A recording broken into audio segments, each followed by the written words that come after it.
Let's see what is the difference between real-time OS versus general-purpose OS.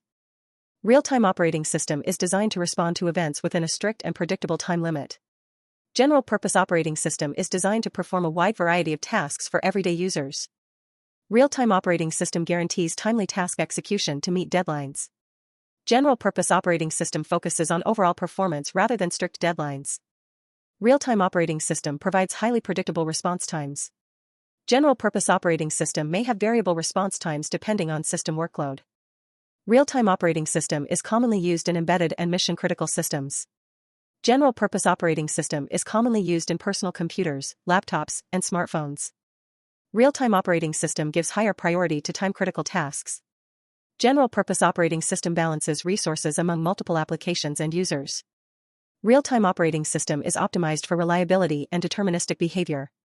General-purpose operating system is optimized for usability, flexibility, and multitasking.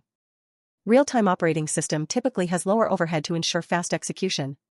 General-purpose operating system generally has higher overhead due to additional features and services. Real-time operating system examples include free RTOS, VxWorks, and QNX. General-purpose operating system examples include Windows, Linux, and Mac OS.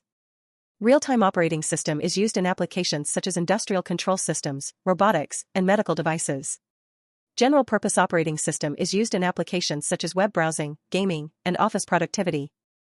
Real-time operating system prioritizes meeting deadlines over maximizing throughput.